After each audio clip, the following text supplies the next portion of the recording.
Welcome to the KIT Link Interviews, the Transatlantic Update on the Future of Work. My name is Esther Legand, Head of KIT Link, based at Karlsruhe's Institute of Technology. KIT Link is the strong bond between the German Southwest and the Silicon Valley.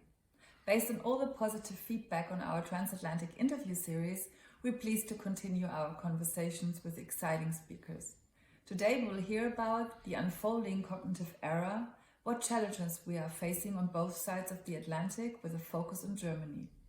We'll be talking today about how we shape our global future with a speaker for digital and deep tech innovation, driving disruption in the global economy with Professor Olaf Groth.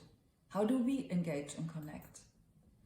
By facilitating the connection of industrial figures with academics and government, we are forwarding the development of the future of work. This forum advances the conversation and takes the future into consideration before it arrives. Pioneers shape the future to make it work through trial and error and success. And we all know that they have a much better capacity to achieve when they are well connected. Our mission is the bridge between the Karlsruhe Institute of Technology, one out of 4 universities of excellence in Baden-Württemberg, the German Southwest, and the US, especially in the San Francisco Bay Area. We need to share the power of the Silicon Valley and the German bond, the experience of executives and advisors, governments and academia in building strategies and programs. We are creating opportunities for exchange beyond. Greetings coming now from Katharina Lix in San Francisco, who recently received her PhD of Computational Social Science at Stanford University. Enjoy our talk with today's speaker, Professor Olaf Groth, and the series. Hi everyone, my name is Katharina. It's my pleasure to introduce you to one of the foremost thinkers on new technologies and their impact on the transatlantic relationship, Olaf Groth. Olaf is an executive, a founder, a professor of the practice at Holt International Business School, and a member of the professional faculty at UC Berkeley Haas School of Business. Olaf and I met because we share a passion for transatlantic collaboration in the context of new technologies. We also share the view that even though Germany and Europe have certain strengths when it comes to innovation, our gap to the United States and China is widening quickly, and there are concrete things we must do now to close that gap. Like Olaf, I'm from Germany, and I'm just wrapping up my PhD at Stanford Engineering, where I study how we can use machine learning and data analytics to better predict organizational performance, understand its drivers, and also understand how these new technologies are changing the future of work. I'm sure Olaf is going to touch on these topics today, but he's also very knowledgeable when it comes to the impact of AI, blockchain technology, autonomous driving, and other disruptions on our future and on global geopolitics. So today will be a really interesting conversation. In fact, Olaf has written a book on these topics, and I believe he's working on a new one, so go check that out. Now, without further ado, please enjoy this conversation with the one and only Olaf Groth. Of course, today we have the pleasure of speaking with our guest, Olaf Groth, about the unfolding cognitive era and what that is and what that means for Germany and the transatlantic context and beyond. So you've already heard a little bit about Olaf, and I'll just give you a little more information. Olaf is the founding CEO of the advisory think tank Cambrian Futures and of the concept development firm Cambrian Designs. He serves as a full-time global professor of practice for strategy, innovation, economics, and futures at the Holt International Business School. Olaf is a member of the Global Expert Network at the World Economic Forum for the Fourth Industrial Revolution and Positive AI Economy Futures. He's also visiting scholar at UC Berkeley's Roundtable on the International Economy and its program Working with Intelligent Tools and Systems. Olaf also serves on the Innovation Policy Committee for the Biden-Harris US presidential campaign. And I'm sure, as many of you know, Olaf is the co-author of the 2018 book, Solomon's Code, Humanity in the World of Thinking Machines. So Olaf, thank you so very much for being with us today.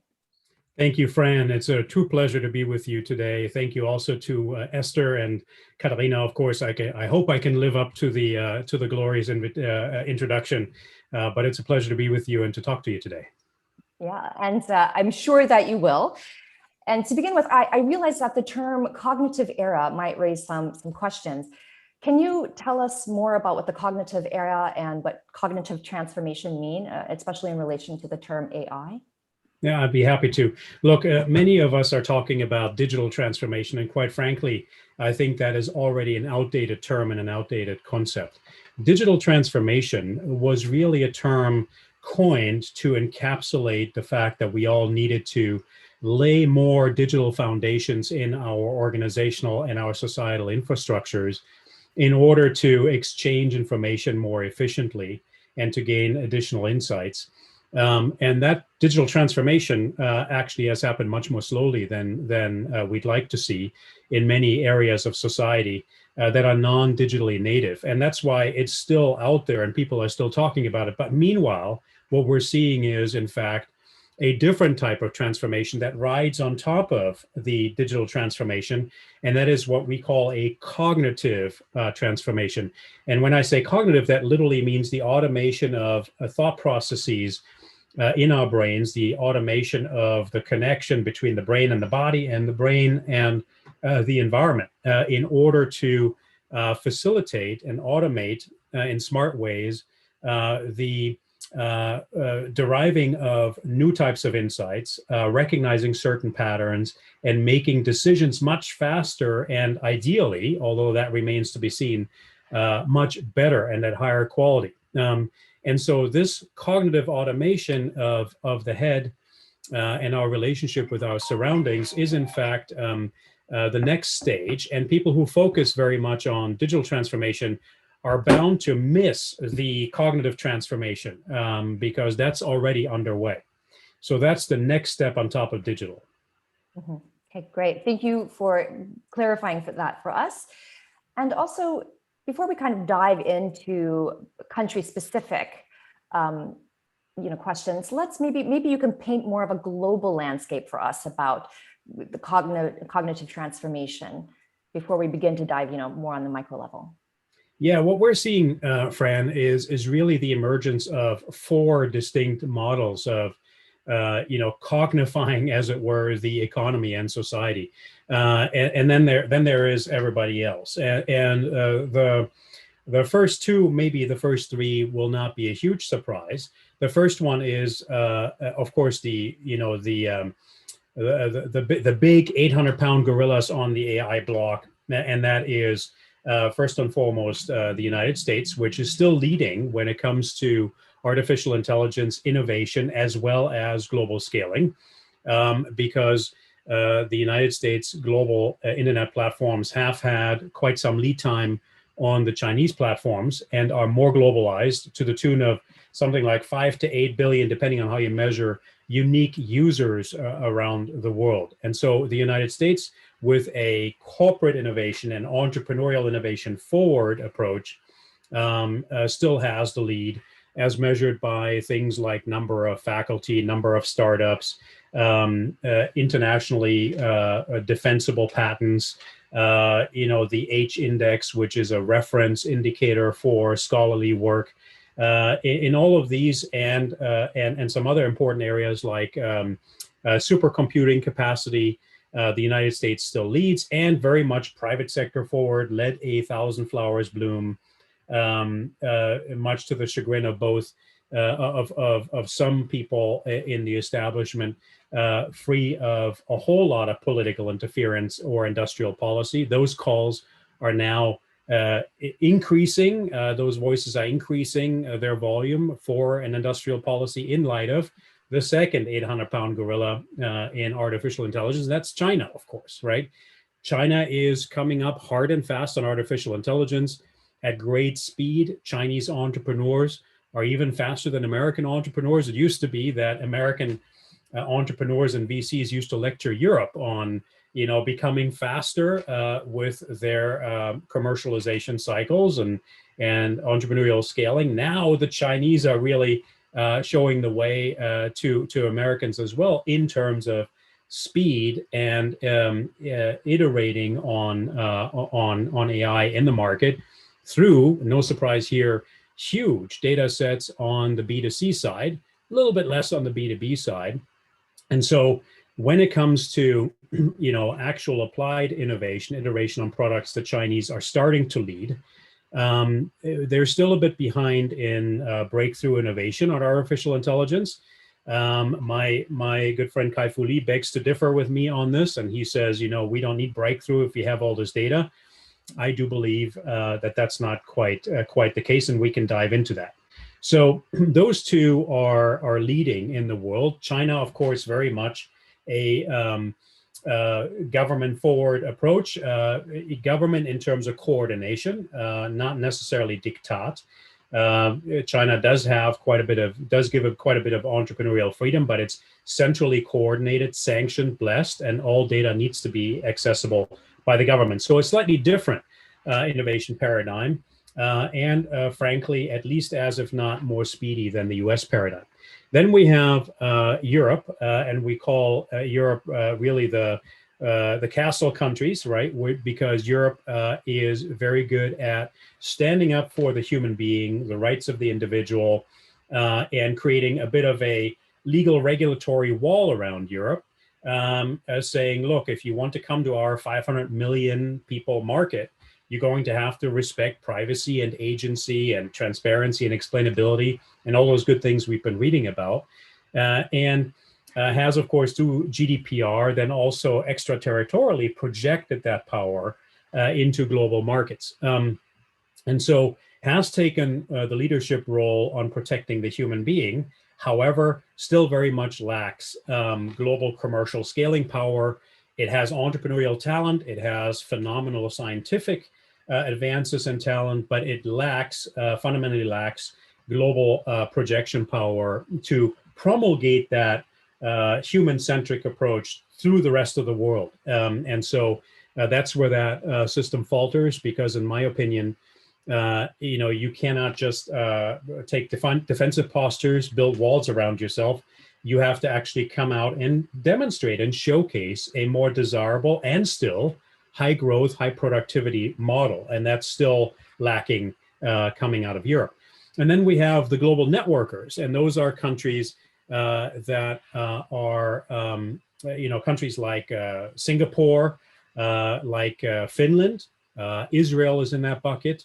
And this was one of the surprises, Canada. Canada has done a great job with very little resources and very few people, if you think about it, big country, but very few people in it, building a global position, pulling together global networks of scientists and entrepreneurs and VCs to facilitate cutting edge research and commercialization out of Canada.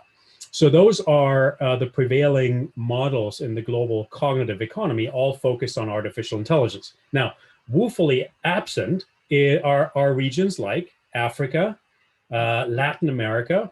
What's going to happen with those regions? Because as you think about innovation for AI, you also need to think about governance, of course. It doesn't have to be government governance. It could be private sector governance. But when you look at some of the maps out there that are itemizing what regions are doing, Africa and Latin America are, like I say, big blank spots on a global map. And so, it's no surprise then that China, the United States, are going after those markets and are duking it out in those markets, most notably Africa, which is the next billion users in the digital realm in the cognitive era, right? So it is sort of what people are circling over. And we're saying, look, Africa needs to develop its own voice. It needs to develop its own model. And it'll likely be some hybrid between the European model, strong relationships with Europe, and the Chinese model and the American model with an African flavor. And it remains to be seen what that actually is. But every country around the world that is not as big as the European Union, China, or the United States needs to ask itself, where do we stand? How do we prevail in a locally appropriate way against those dominant four models, right? So that's a bit of a tour de force of the global landscape, as it were. Mm-hmm. Yeah, and I noticed that when you were talking about Africa and talking about China and America duking it out there, was absent was Germany, or was Europe. So maybe we can dive a little bit more into Europe now and talk maybe even specifically about Germany, since Germany is such a leading force here. Yeah, so Germany is, of course, a driving force jointly with France inside the European Union, and so it is part of the castle countries, as it were, trying to build a protective wall around its citizens. And I have great sympathy, empathy for that model. It was desperately needed around the world because both the U.S. global platforms as well as the Chinese model, as we have seen, lack, not every platform, but many platforms lack respect for the human being and are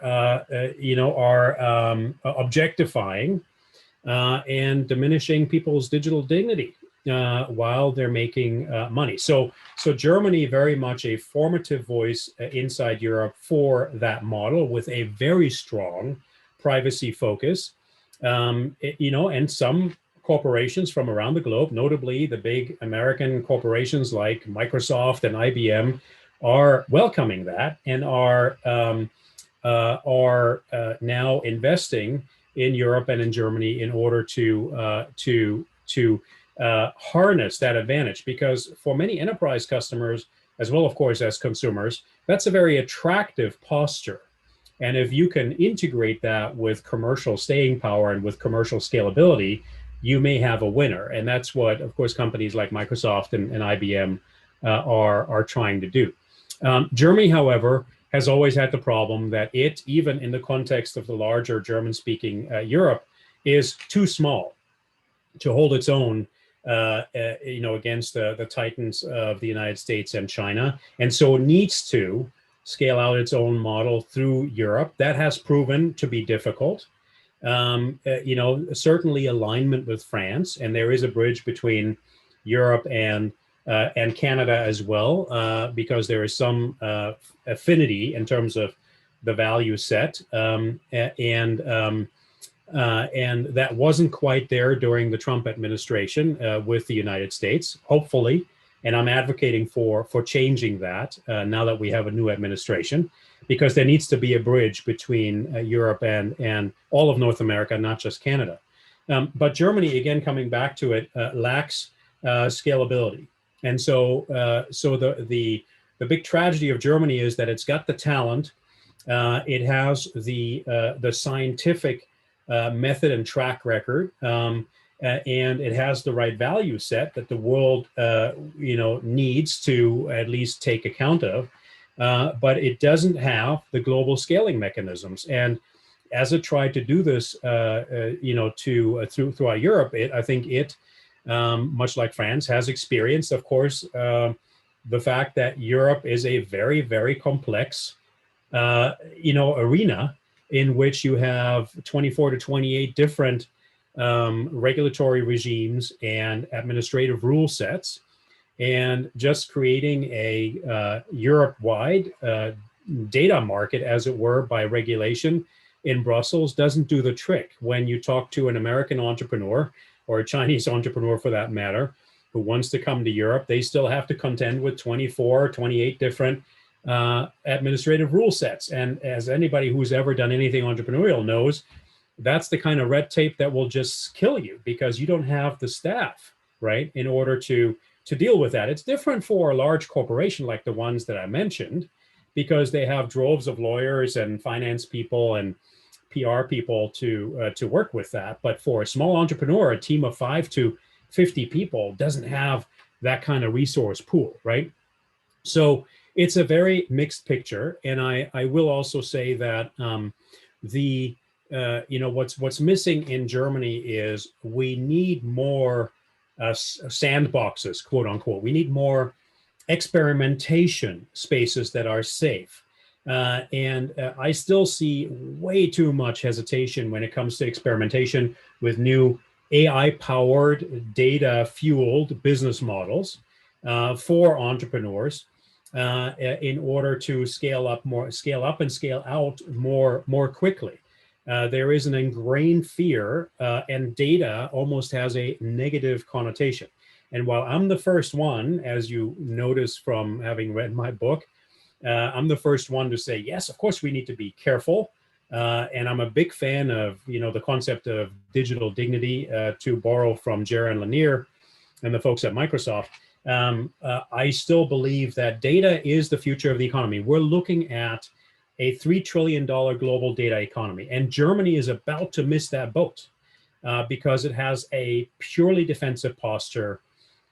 Corporate attorneys, corporate general managers are afraid to experiment. There are, of course, glorious exceptions, right? I'm thinking of Trumpf right now, jointly with Munich Re and others, has put together some really interesting business models, but they remain the exception. And we need to make them the rule if Germany wants to, behaupten itself, right? If it wants to take a more assertive voice in the global economy. And that is still missing, not to mention the scaling capital. The general rule is, if a German entrepreneur comes to Silicon Valley, they can get twice the funding for a seed round or an A round than they can get in Germany and in Europe. And then, of course, you are then inside a 350 million market.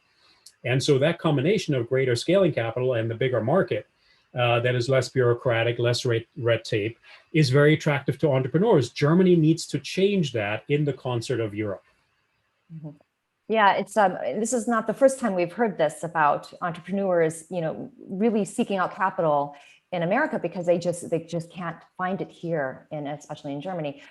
I just want to go back to what you said about that. Germany is very good at dealing with the human element of things when it comes to innovation and AI. And as you have said, that AI changes power, values, and trust. And like you said, one of those emotions that kind of comes with these things is fear.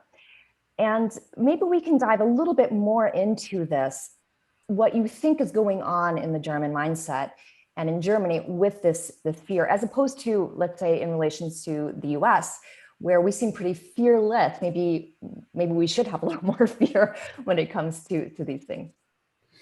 So needless to say, Germany has a very different history from the United States, and based on the Third Reich and the World Wars and the Holocaust and all the societal malfunctioning, dysfunctionality that enabled it and that was part of it, Germans are very leery to not sacrifice their privacy and to not objectify, and digitally enslave their fellow countrymen and women. And that is, of course, that historical awareness brings with it a DNA of which we need more in the global digital economy, right?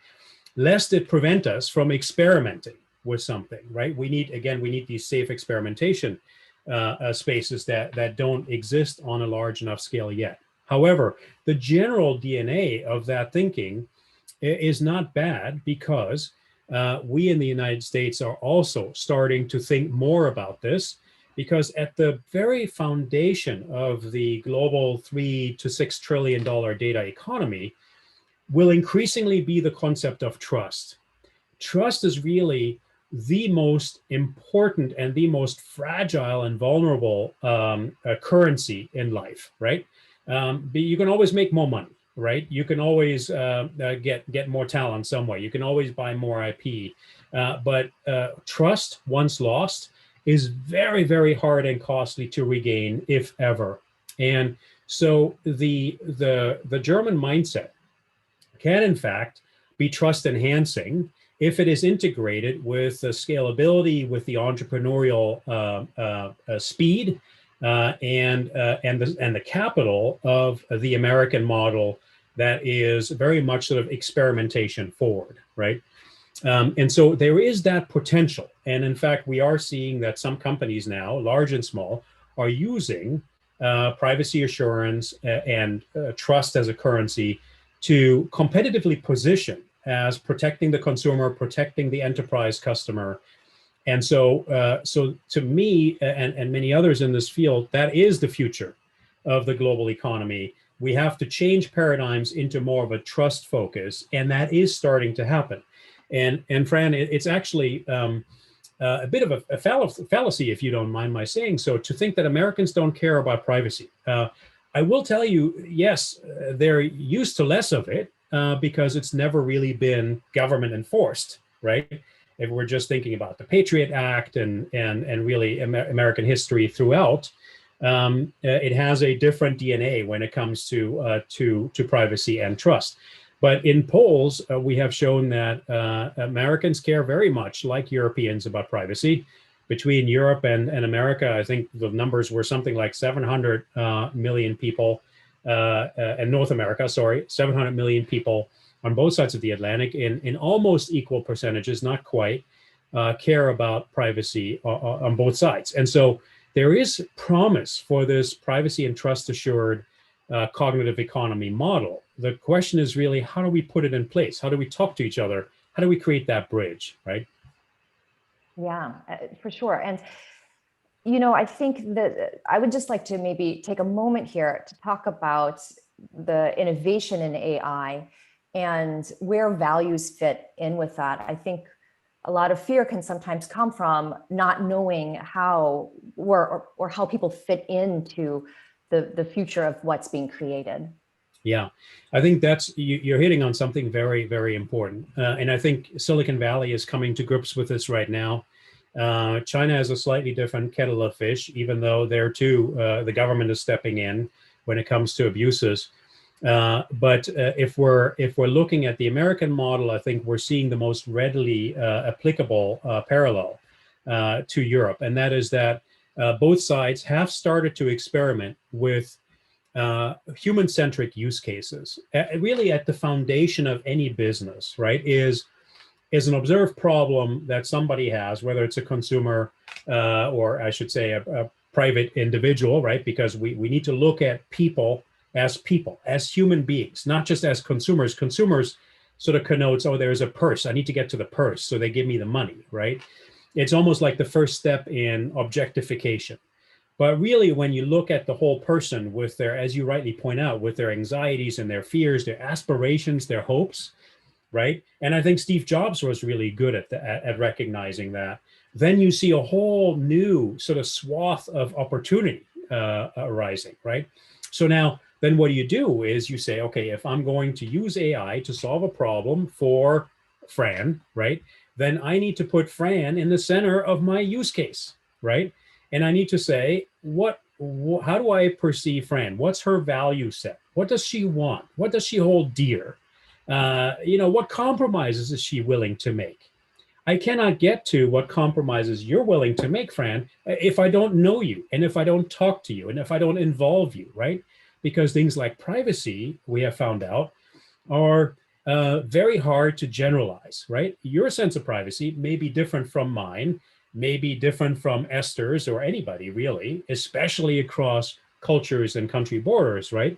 And so privacy is really not a generalizable problem. It's a very individually specific problem. So if I know this, then I know as an entrepreneur, I need to talk to Fran and people who are like Fran and bake that insight into what matters to Fran, how she wants to be respected, how she perceives dignity, what data is private to her versus public, so she's willing to trade it to get services. And where's the gray area? And how do I start negotiating with Fran about that gray area and how we respect her while also making sure she gets what she needs, right? Because make no mistake about it, the global platform economy is not going to go away. We may regulate it, but data is here to stay. AI is here to stay. Not ever in human history have we stopped a technological thrust of any type. I mean, think about things that could be catastrophic, like nuclear power. We have not stopped nuclear power thanks to Chernobyl and Fukushima. China is building, I don't know what it is. I think the statistic is a new nuclear power plant a month, right? Japan has ramped them back up. Yes, Germany is phasing out, but our neighbor France has lots of them. Okay. And I think even Sweden is getting back in. So, even with technologies that we know evoke a lot of fear, we shape, we curb, and we regulate. We need to safeguard. We need to govern, but we're not going to stop. And the same goes for all kinds of things that many people are afraid of, like genetic engineering, CRISPR, right? We're not going to stop that either. So we need to shape it. So in the use case that focuses on Fran, we need to have governance. We need to have safeguards. We need to say, what role does Fran play in the design of my product, right? Maybe not she herself, but maybe it's somebody like her, and we make that public, or we create a community, whatever it is. Co-design is what I'm trying to get at, okay? And then we need to have governance mechanisms, part of that use case, to safeguard Fran's value set. And you know what? The surprising thing is, then Fran will trust us more, and she will give us more data, right?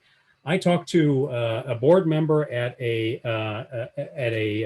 European airline that shall remain unnamed, and he said, "Look, if I had a way to create more intimacy with travelers, even before their journey starts, while they're still at home, even before they start packing, okay, then I could offer all kinds of additional services that make them feel allegiance to my brand, make them feel the value of my brand. But I can't do that because they don't trust me, right? If I could create that trust through my use case, I would get a whole lot more data." So it's a fallacy to think that by safeguarding, by governing, by securing a voice for Fran, business cannot be had and it cannot be juicy. That's just not the case. And I think many in Silicon Valley are starting to wake up to that, and there'll be a whole new era of digital growth once we figure out how to experiment with that. You know, this idea of like this human-centric design, really putting the person in the middle of this, right? Because we're in control. I think the fear is that AI will control us, but really we remain in control with our values. And now thinking about that and building that trust, obviously the first thing that comes to mind is leadership, right? Because that's sort of where it seems like it needs to start. Can you maybe give us a little bit on where leadership lies at the moment, and where maybe it needs to go, maybe on a global level at first, and then maybe zone in down on Germany and the US? Yeah. So on a global level, we need people to send a very clear signal through a vision. Okay. And this is one of the projects I'm working on with the World Economic Forum, is called the project on positive AI economy futures, right? It's a mouthful, but essentially means, what positive cognitive economy future do we want? Let's envision that, right? And so we are, and in fact, they're launching a series of competitions around this with X Prize to create movies about a desirable vision of the future. Now, we all know that, visions are one thing, the reality that unfolds is another thing. But if you don't ever have a vision, you should not be surprised if the reality that unfolds is something completely different from anything you want, right? And this is where leaders need to share aspirational visions that are stretched, that are achievable nonetheless. And then say, look, I'm not promising you that every little detail in this vision is going to come to pass. Nobody can do that. We know the world is too complex. But the rough shape, right, the archetype, it could look like this if we all pull together. And then, of course, some people will make sacrifices, but at least they know for what. And if you don't ever have a vision, then what are you even aiming at, right? It's like a corporate executive, right? An entrepreneur, somebody in the Mittelstand, right? Somebody in a German research institution. If you don't have a vision as to where you want to go, how are you going to chart a path? Nobody's ever going to invest in you, right? Nobody's ever going to give you money. And so as business executives, I would think we know this already. Politicians are scared of showing visions because they may get held to the vision. But, again, it's a matter of framing. It's a matter of communication. German politicians, unfortunately, are very scared to paint visions, right? Again, looking back into history, the last guy who had a global vision, right, it was responsible for a lot of awful atrocities and genocide, right? And then, I still remember Helmut Schmidt, right, who was chancellor while I was growing up in Germany, saying, if you have visions, you ought to go see a doctor. Okay. But unfortunately, that's an outdated point of view. We need to free ourselves from that baggage, because if we don't have a vision, now is the time to have a vision. If we don't have a vision, then all the wrong people will run away with that future. And that's exactly what you don't want.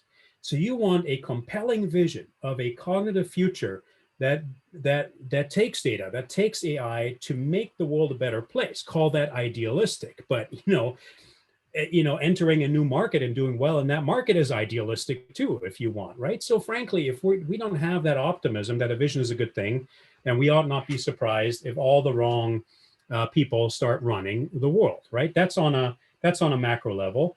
I think in the Biden administration, we're now starting to see that vision slowly start to take shape. It'll take a little while longer. They just started ramping up. It's a very complex environment they're in. Needless to say, I think this president has more work cut out for himself than any other president before. I mean, from China and climate change to COVID and Russia and cybersecurity and the internal divisions in America, everything is coming home to roost, right? So we'll have to see what vision bubbles up. The Chinese have a clear vision and they have a very long view, and that is a strength, because that long view is coupled with a very fast, very entrepreneurially agile global posture through the Belt and Road into literally 50% of global GDP right in front of the doorsteps of Europe. Switzerland, Italy have signed on. A couple of Eastern European countries have signed on. The Chinese are investing. I just got off the phone with a Nordic parliamentarian, are investing in Nordic harbors now. So China is coming. It's coming hard and fast. And on top of the Belt and Road investments in infrastructure rides the digital Silk Road. Okay. So we need to have an answer to that vision. We can accept that vision. Then we need to accept that Belt and Road, that digital Silk Road, will be run out of Beijing. Those are literally some of the terms in some of these agreements. Okay. I don't know if you're happy with it. I'm not happy with that, but that everybody needs to judge that for themselves, right? But if you don't have an alternative vision that tells people in Eastern Europe, throughout Eurasia, into Africa, whether there is a better future to be had than that, then you ought not be surprised if they choose what they see and what promises them the Ferrari and the Lamborghini that they see in Shanghai, right? And so we need to have that visioning capability. And the same goes for corporate leaders, large and small. What kind of company do I want to be? What kind of human do I want to be? Do I want to objectify people and make a quick buck? And I will tell you that global incentive systems are still very much geared to that, right? Including Wall Street and the city, right? London. And I think corporate leaders need to say, okay, how do I now experiment with these human-centric business models? How do I grow my company in a respectful, human-centric, dignified way? Okay. Tackling that is very complex, but it must happen. If you don't do that, then how are you going to justify internal value systems, internal ethical compasses, these laminated sheets that we all have on here are the company values? Okay, well, how can you do that and then objectify your customer? That's not right. And so the visioning has to be clear first and foremost, and the digital strategy. And then I will tell you, creating a cognitive enterprise is a very different game from an analog enterprise or even a digital transformation type enterprise, because one just creates the infrastructure, like I said. The other one changes the culture. It changes how we think. It changes how we make decisions. It changes how we collaborate. It changes how we make money. It changes how we relate to the external environment, including all the stakeholders, right? I mean, asking Fran to be part of my product design requires a very different approach, very different culture. And the leader needs to have the vision and then create the culture. And oftentimes, this is mistaken for just, creating a better web presence, or doing social media engagement, or, getting some kind of data lake installed. But that's only really just the piping, right? The plumbing. That's not really the cognitive enterprise just yet. So what's striking to me is that when you talk about the US, it sounds like with the idea of visioning and finding a way forward, that they're on the track, right? They're moving, there's motion. And China is really along that highway speeding up. Where does that leave Germany at the moment? So Germany is caught in between, and I do understand why. Germany has a long tradition being the, I won't quite say Zünglein an der Waage, right? But it's sort of the, balancing between Russia next door and America across the Atlantic, and making sure that nothing blows up. And so this balancing act is very much in Germany's DNA. And so that's the basic posture that's happening today. When we see how long it took to develop policy around 5G and Huawei and Chinese technology, it was, I think, emblematic for that historical DNA. Understandable, but too slow. I think it was a first step. The recent policy was a first step in the right direction, but very clearly when it comes to the infrastructure of society, and remember, we're not just talking about an industry. We're not just talking about an economy. We're talking about democratic structures. We're talking about the texture of communities. Okay, this is not just about business. This is about business and technology being change agents for society. And so we need to be very vigilant that we're not taking apart our social fabric. And in the interest of that, I think this balancing act between China and America, to me, is treacherous. And I know that many people in Germany will disagree with me, but I think the alignment needs to be crystal clear. Crystal clear. It needs to be a transatlantic orientation. I do understand that because of the fine Mr. Trump, okay, America has, and deservedly so, suffered a blow when it comes to trust on the part of Germans and Europeans at large. I understand why, and I share that skepticism. And I will also tell you that America is not quite out of the doldrums yet. We'll see what happens with the midterm elections, okay? But in terms of value systems and in terms of the viability, the sustainability, and the anti-fragility of its institutions, and the alignment of that with the European model, okay, of valuing the individual, of some democratic transparency, rule of law. There is nothing else like it around the world, and China is the least of it. So we have to be careful that we don't treat China as a viable alternative to Europe. And this idea that you can dance back and forth like we did with Russia, at the end, we had to choose there too. And so we need to just know that there needs to be what we call sequential bridging, right? The first bridge, of course, is with France and the rest of Europe. The second bridge is clearly with Washington, okay? And then there's a third bridge. Now, I will tell you that that model is also flawed because seeing how slow things develop in Europe, and I'm not saying America is a whole lot better, but it is faster than Europe. We cannot have this be a 5 to 10 year process because China will run away with a Belt and Road, and they're very fast, and they bring obvious hard power advantages, lots of talent, lots of money, lots of speed, building infrastructure. Much faster than anything we do. But I think, I think it'd be a fallacy to think that we can take 10 years to figure this out. This needs to be figured out over the next 4 to 5 years at the very, very most. And so there almost needs to be parallel processing while Europe creates its own voice and its own coherent data market that I just described with all these processes that are disparate. It needs to engage with Washington, create quick consensus, and engage China.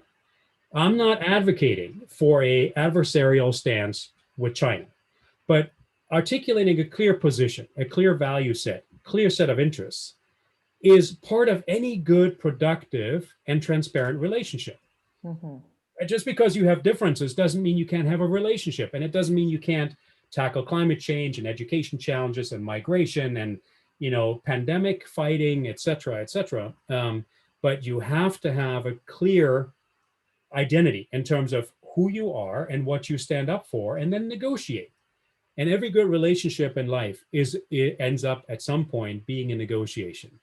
That's what I'm calling. I'm not calling for an adversarial posture. Mm-hmm. So I would love to talk about these bridges, right? And especially this transatlantic bridge between, more specifically between the US and Germany. But before we do, I just want to ask you, what would you say now to German business owners, entrepreneurs, big companies? What would be the message you would want to send them at this moment? So first off, I would say, talk to your attorneys, talk to your political leaders, figure out small, discrete experimentation spaces, right? Then look for a transatlantic market. And, we've had the idea of a transatlantic free trade zone. I do believe that when it comes to data, there is still that promise that, especially now with the Biden administration, that we can create that transatlantic free data market, as it were, and be respectful to the human being. And so I would say, looking at that as a viable way to create that bridge, to create a large market of eventually some close to 900 million people, all right, if you batch in Canada. That is a very big common market, and it starts to rival that of places like India and China, right? And so at that point, you have a big voice in the global economy. So I would say, experiment on a micro level with small discrete experiments, but do it fast. Don't make this another 10-year project, right? Talk to politicians, talk to attorneys about how to carve out those business model experimentation spaces, those sandboxes, and then put them in the context of a transatlantic free market structure, and take your conversation to the political level where you ask about that, okay?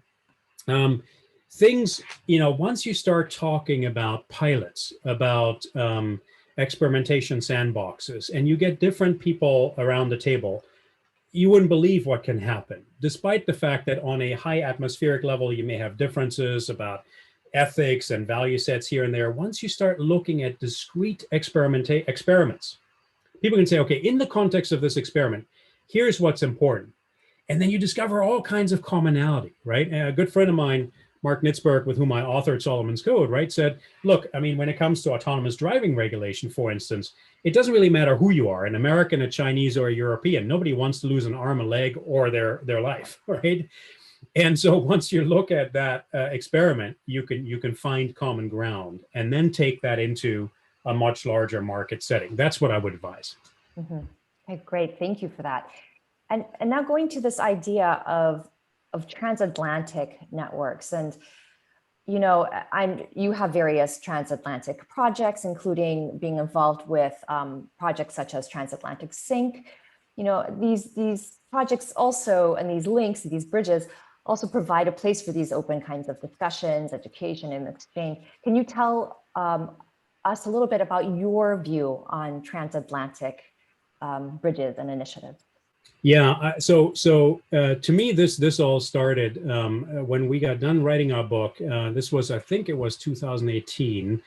Maybe we were in the process 2017. I can't remember exactly, but we had a transatlantic AI dinner at the German ambassador's residence in Washington, and I was invited as a moderator alongside a number of scholars from Berkeley.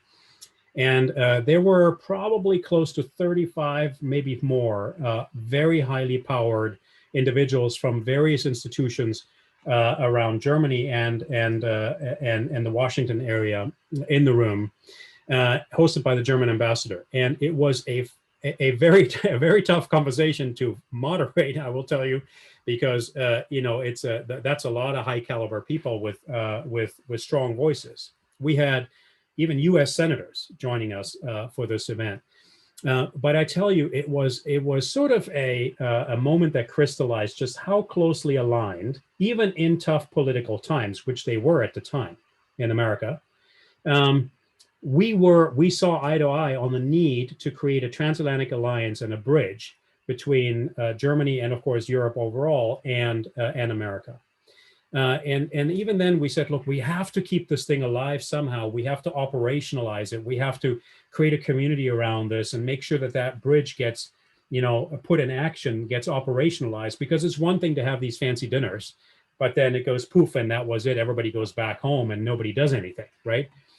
KitLink and this initiative here, alongside, of course, things like Transatlantic AI Exchange, which is the other one that people like Thomas Neubert and Petra Vorsteher and Ragnar Kruse are now putting up with my help, and the help of many others, I should say, are exactly what we need. This is what we had discussed in Washington, and it started actually with Katharina and Lars and some help from GABA as well, with Transatlantic Sync 1.0, the first conference. So they were building blocks toward what KitLink is doing now and what Transatlantic AI Exchange is doing as well. We need more of this, right? It's not one or the other, right? At some point, we will all collaborate and we will all come together and things will solidify. But that's the kind of both economic but also civic engagement that we need to create these bridges so that there's consensus and the voices in Berlin and in Washington get to hear, look, on an operational level where we're creating things, it's already working. Why can't we do this on a political level, right? So yes, I think we need to have much more of that. I think on a political level, there is the global partnership on AI now. G7, OECD are doing things. We need a lot more of that. We need an active transatlantic dialogue, though, between Washington and Brussels, Washington and Berlin. And hopefully that will be part of the new national AI strategy that I think will be forthcoming in America. And hopefully also, the ones that are being worked up in Germany, to make sure that that really happens on a bilateral transatlantic level. And where do we all fit in? I mean, I love this. This is such a great point. I think the last question I have for you is, where do we, the individuals, fit into this picture? What ways can we participate in a transatlantic exchange? Well, look, invest yourself, like the audience that's watching this now, right? Leave encouraging comments so people see, look, there's momentum building, okay? If you have organizations that are able to sponsor initiatives like this, make a case for that. And then once this starts to bubble up, right, then take it to the politicians. And of course, I saw that this initiative here is already funded in part by the German government. So we can do a lot more on a civic entrepreneurial level. Germany's civil society, America's civil society even more, is known for being very activist. So you can't ever underestimate your own participation, commentary, postings, and advocacy about these types of bridges to everybody near and far. And then I would say, prioritize artificial intelligence and the cognitive enterprise or the cognitive economy in your thinking in your organizations. It is coming, whether you like it or not, whether it's not, whether it is in your job portfolio or not, it's coming. And it's going to roll over us like an avalanche unless we decide to shape it. We can't stop it, like I said, but we can shape it. So just having the conversations and making sure that this is reflected in your dialogue with your employer and whatever organization you're part of, or if you're a leader, that the people working with you, working for you, know that this is on your mind, that is going to be part of your strategy. That will be really powerful. If you want this to end up well, you have to involve yourself. And there's lots and lots of platforms now. Again, Microsoft is doing a lot of stakeholder type activities around AI, business success, etc. And there's human centricity as part of that. IBM is building that into its model, and even the Chinese are, frankly, they don't want to see a whole lot of political upheaval based on, victimization and objectification of human beings either, because that's exactly what they don't want, instability, right? It's just the mode of enforcing that is different. I know that you've described yourself as a techno-optimist. before. And do you feel optimistic about where things are at with AI and cognitive transformation in the world at the moment?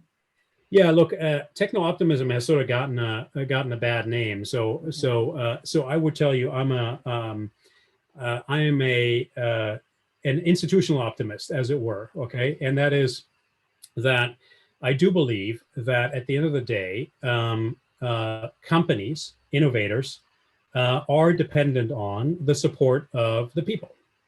You can't have, you can't objectify people, throw them under the bus, and still claim that you're serving their best interest. It just doesn't work like that. So I do believe that boards, that leaders in corporations will eventually make the right decisions. I do believe that our political establishments are going to walk in the same direction. We may make some errors. We may overregulate in some areas, and that's not good either. I think GDPR, for instance, is much too generalist, but we have to become much more vertically focused with regulation. But I do believe that that's a learning curve. We're experimenting. We're seeing what's working, what's not working, and then we'll refine it, right? We just have to do it quickly. I do think in America, we have seen that largely, not everywhere and not for every area of society, American institutions have held, even under Mr. Trump, where lots and lots of companies, lots and lots of organizations have stood up and said, that's not us. That's not what we want, right? Of course, what we hear through the media is sometimes the opposite because it sells better, right? If it bleeds, it leads. But there were lots of people who said, not with us. And I think we're now seeing this, frankly, even more so since we've written the book. We're seeing public awareness become more conscious. And I do believe that people get the basics of it everywhere, no matter how educated you are or not. And so I remain optimistic when it comes to that human self-interest, humans having a voice, civil society, and the institutional frameworks. And I remain an entrepreneur, at heart. And of course, I want experimentation spaces, but we can have our cake and eat it too, right? It doesn't have to mean that we slow down, that we can't make money. We invented seatbelts so we could go as fast as we wanted in cars. Not, it didn't tank the car industry, right? It's the same with airbags. Why would we not want any safety, security, respect for the human in artificial intelligence? I just don't understand that black and white thinking. Yeah, that's a great note to end on. And I just want to be able to give a question or two from the audience, because I know we're running out on time. I'll maybe just choose one. So there is a question here that says, in regards to trust, explainability is often mentioned as one of the most important features of trustworthy AI.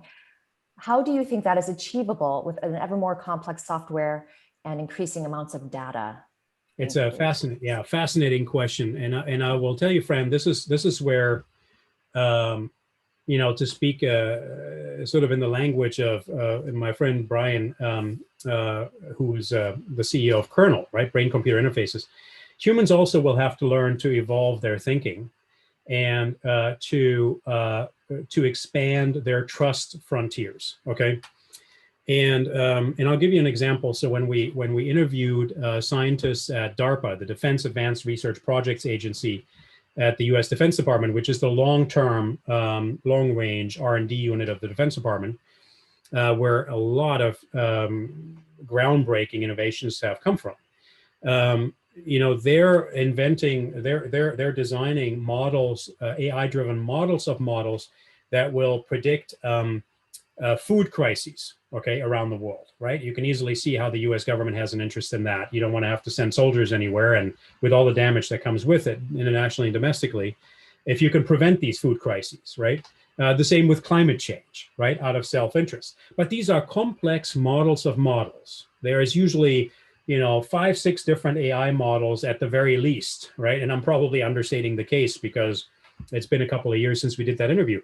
And the people that we interviewed said, look, there is no AI scientist around the world who is skilled enough and has the brain capacity to track everything every one of these models is doing.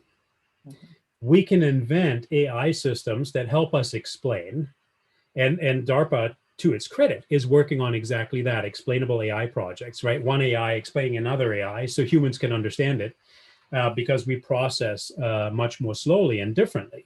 Okay, we learn differently.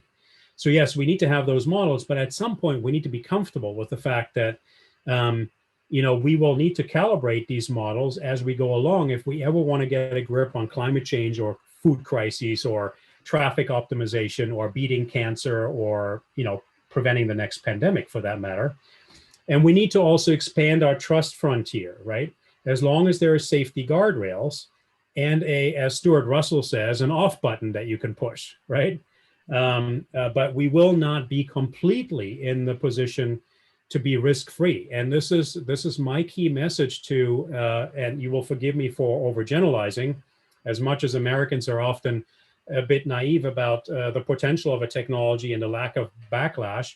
I think Germans need to rethink their conception of risk. There is no such thing as a risk-free world. And you cannot have progress without risk, right? So it's both guardrails and a rethinking of risk and threats. That's, I think, such a great note to end on. Thank you, Olaf. You also have a book coming out in the near future. And can you tell us about that just briefly? And also, if viewers want to follow your projects and your research and publications, how can they best do that? Sure. I'd be happy to. So Solomon's Code, Humanity in a World of Thinking Machines, the book you see behind me here, is coming out as a paperback in August. It has a new title, new cover. The title is The AI Generation, Shaping Our Global Future with Thinking Machines. And it has some updates in it. And is, like I say, in paperback format with a fancy yellow and black cover. So very accessible. And that's coming out in August, and should be available across the Atlantic on Kindle or iBooks or whatever it may be. It'll be available in hard copy in the US as well. And then there is the new book we're writing. It's called The Great Remobilization. And the subtitle is Designing a Smarter World. So it's a small thing, very small thing. It's a big think book, right, about global trends, and viewed through the prism of the pandemic. What has been amplified and sparked? What's gone away? What are the coming disruptions and discontinuities, and we call them tectonic shifts, that are in the process of happening? And what are the new economic and societal systems we need to design to be more sustainable, more anti-fragile, and still have human and economic growth? And so that book is with MIT Press, and it's coming out in summer or fall of next year. So it'll be a little while. And then in terms of following us, of course, I would welcome anybody following me on Twitter.